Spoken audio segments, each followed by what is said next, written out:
I used to think Darren was just strange, quiet, reserved, the kind of man who kept his clothes pressed, his shoes polished, and his emotions locked away like some secret vault. He never talked much. When he did, his voice was low, deliberate, like every word had been rehearsed. People kept their distance, and I thought nothing of it. That was until I let him move in. We met through a coworker. Someone said he needed a place, and he seemed perfect. No family, no drama, steady job.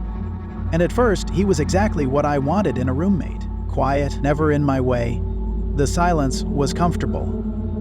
Until I realized Darren was watching me. At first, I brushed it off. Maybe he was just awkward. But soon I noticed he knew things he shouldn't. The way I hum making coffee. The twitch in my right eye when I'm stressed. Even the exact number of times I roll my sleeves. He memorized me like a song. One Thursday, my best friend George came over for chess, our weekly ritual for years. Darren stayed in his room. Or so I thought. I caught him later, in the living room, just staring at the board. He didn't touch anything, but his eyes, they were hungry. From then on, I'd hear faint clicks of pieces moving from the other room. Sometimes the board was set up exactly how George and I had left it, as if Darren had been replaying our game move for move. It got weirder. My slippers were warm when I got home. My cologne bottle was moving spots on the shelf. My razor was dull when I hadn't shaved in days. It was like he was rehearsing me.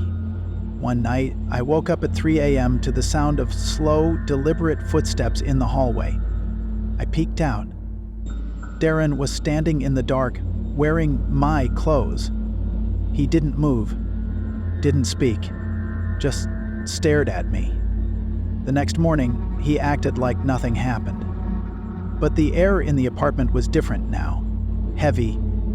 The storm hit on a Tuesday night. I was at my desk when I felt this presence behind me. I turned just enough to see Darren's reflection in the window. His glasses caught the light, and in his hand, something heavy. I ducked. The object smashed into the desk, splintering wood where my head had been. We struggled, knocking over the lamp. The only light was the lightning outside, flashing his pale, calm face. He wasn't angry. He looked focused. Pine managed to shove him away and ran for the door, straight into George. Only, it wasn't a coincidence. George's eyes locked on Darren, but then he smiled. "You weren't supposed to fight back, Nick." My blood ran cold. They weren't strangers. They'd been planning this together. Darren to kill me, and George to help erase me. I bolted into the rain as they chased me, my bare feet slapped against wet pavement, my breath ragged in the cold air. I don't know how far I ran before I saw headlights. The police. But sometimes, when I'm home alone, I still get this feeling. Like someone's watching from the dark, rehearsing me all over again.